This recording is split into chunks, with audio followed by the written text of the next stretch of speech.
அனைவருக்கும் வணக்கம். நாம் இன்றைக்கி பட்டர்ஸ்காட்ச் ஐஸ்கிரீம் செய்கிறது எப்படின்னு நம்ம பார்க்க போகிறோம்.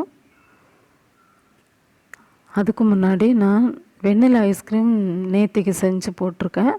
அதை கொஞ்சம் பார்த்து இதை பாருங்கள். இல்லை நான் சின்ன ஓரெல்லாம் நான் அதை திருப்பி உங்களுக்கு சொல்கிறேன் அது எப்படி என்னன்ட்டு. அதுக்கு முன்னாடி நம்ம சேனலை சப்ஸ்கிரைப் பண்ணாதவங்க சப்ஸ்கிரைப் பண்ணுங்கள், லைக் பண்ணுங்கள், ஷேர் பண்ணுங்கள். வாங்க நம்ம பட்டர்ஸ்காட்ச் எப்படி பண்ணுறதுன்னு பார்ப்போம்.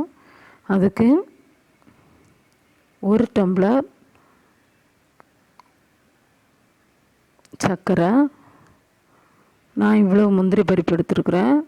நீங்கள் கூடுதலும் முந்திரி பருப்பு எடுக்கலாம், இல்லை கம்மியாக கூட எடுத்துக்கலாம், அது உங்கள் சாய்ஸு.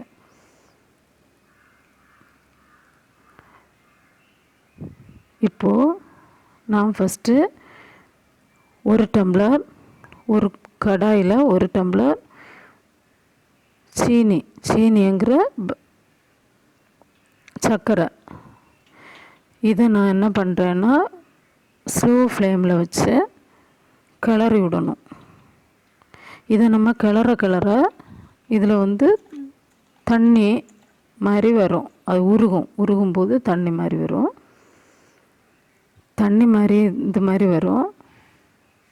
நல்ல கிளறி விட்டுட்டே இருக்கணும். கை எடுக்க விடாமல் கிளறணும். விடாமல் கிளறும்போது தான் அடி பிடிக்காது. ஒரு செகண்ட் நீங்கள் விட்டிங்கன்னா அது அடி பிடிச்சிரும். அதனால் கவனமாக நீங்கள் பண்ணிக்கணும், ரொம்ப கவனமாக பண்ணணும். அதுக்கப்புறம்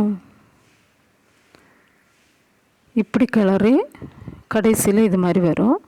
இது மாதிரி வந்ததும் நீங்கள் இறக்கி வச்சுக்கலாம். இது மாதிரி வந்ததும்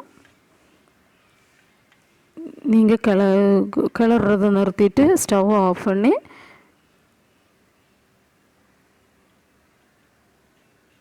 இறக்கி வச்சுக்கலாம். ஆனால் இதுக்கு கூடால 1 ஸ்பூன் நெய் ஊற்றிக்கலாம். நெய் விட்றது எதுக்குன்னா அடி பிடிக்காமல் இருக்கிறதுக்காக நம்ம 1 ஸ்பூன் நெய் ஊற்றிக்கலாம். இதில் நெய் விட்டோன்னா நம்ம அடி பிடிக்காது. அதுக்காக 1 ஸ்பூன் நெய்யை விட்டு கிளறினதும் கீழே இறக்கி வச்சிடணும்.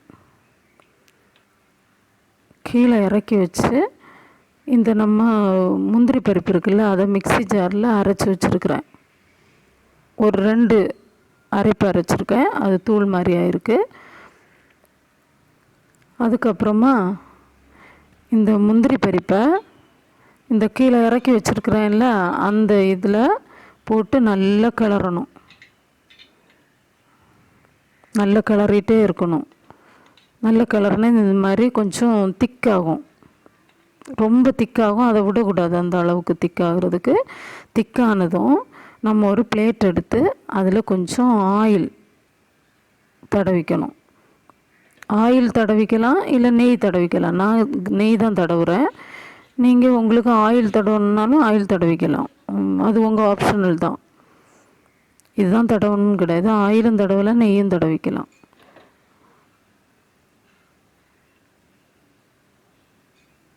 இப்போ இதில் நெய்யை தடவி இதில் என்ன பண்ண போகிறோன்னா இந்த பட்டர்ஸ்காட்சை இதில் நம்ம ஊற்றுறோம்.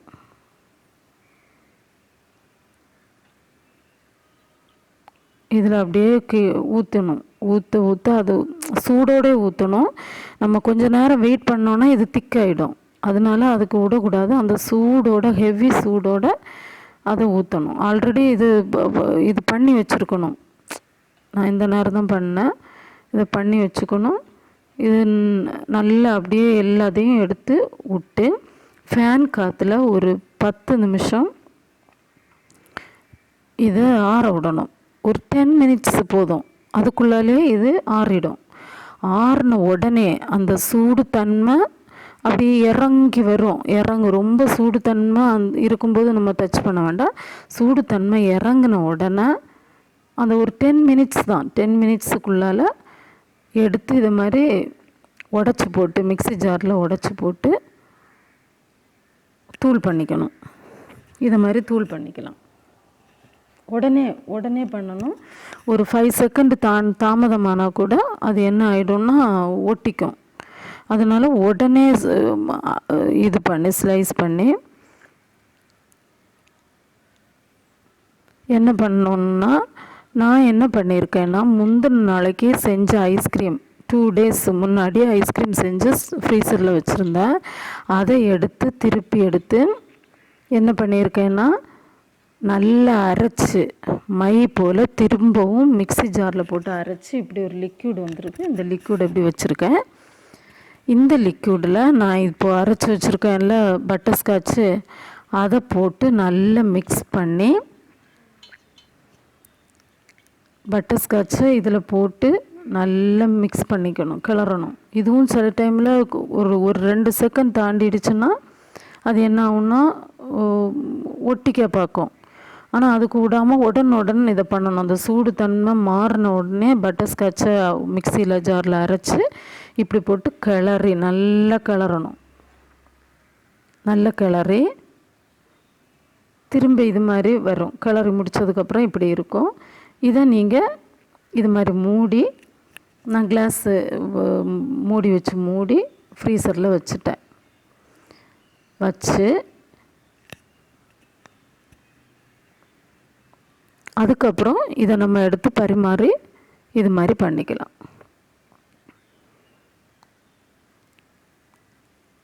பரிமாறி சாப்பிட்டுக்கலாம். நல்ல ஒரு சுவையான ஒரு ஐஸ்கிரீம் நல்லா இருக்குது. நல்ல ஸ்பாஞ்சாக வருது. நம்ம எடுத்து வெளியே எடுத்ததும் நம்ம ஒரு ஸ்கூப்பாக இல்லை ஒரு நல்ல ஒரு திக்கான ஸ்பூன் வச்சு நம்ம அப்படியே எடுத்துட்டோன்னா நல்லா வருது. நல்ல டேஸ்ட்டாக வேறு இருக்குது. நீங்களும் இதை செஞ்சு ஏதாவது டவுட்டுன்னா கமெண்ட் பாக்ஸில் கேளுங்க, நான் உங்களுக்கு சொல்கிறேன். இது ஒரு நல்ல ஒரு வெளியே வாங்குறத விட நம்ம வீட்டில் இருக்க பொருட்களை வச்சு நம்ம பண்ணிக்கலாம். அனைவருக்கும் நன்றி.